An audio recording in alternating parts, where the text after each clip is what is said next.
Kia ora koutou. Welcome to the Saints in Coffee Jars exhibition. This is a wonderful, unique opportunity to view a collection of holy relics discovered beneath the Roman Catholic Basilica of Christchurch in 2021.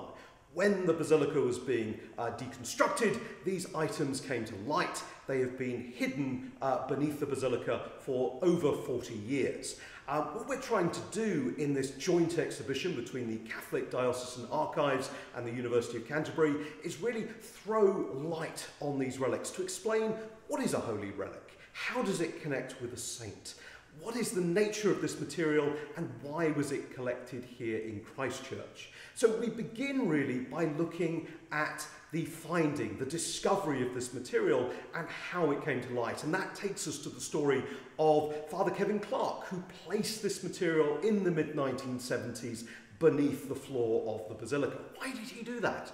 That's one of the key questions we are trying to explore here. And I have to say, we don't have any definite answers, but it seems to be connected with a change in attitudes towards relics that takes place in the Roman Catholic Church in the 1960s and the early 70s. And that leads Father Kevin to place this material under the concrete of the basilica. And of course, with the earthquakes, this material comes to light, but it only comes to light because of a chance note in a ledger.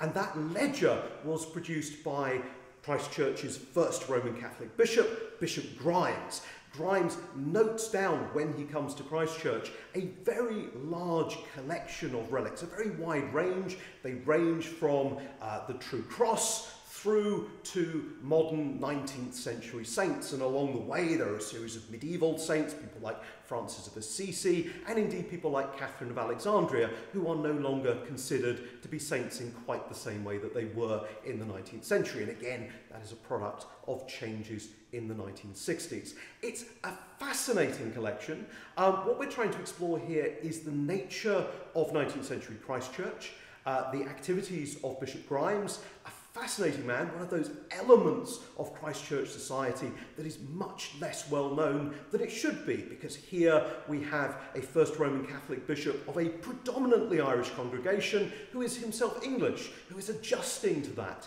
And one of the ways we can explore his adjustment to his community is through his book collection. And that is where the University of Canterbury comes in. I am a professor of medieval history at the University of Canterbury, but my particular interest here is not just in the relics, but in the books, because the university holds Bishop Grimes' book collection.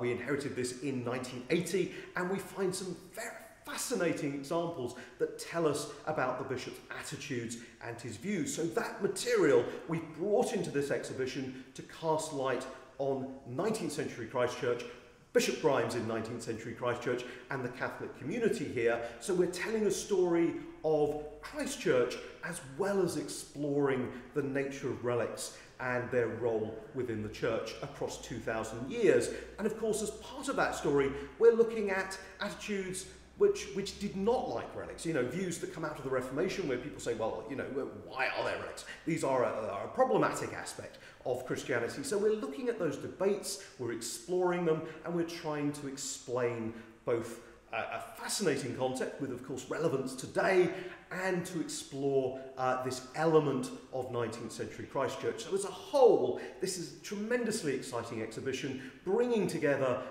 fascinating material from the Catholic Diocesan Archives with material from the University of Canterbury's Macmillan Brown collection to explore a wider sense of Christian history and a wider sense specifically of this place, Aotearoa Christchurch.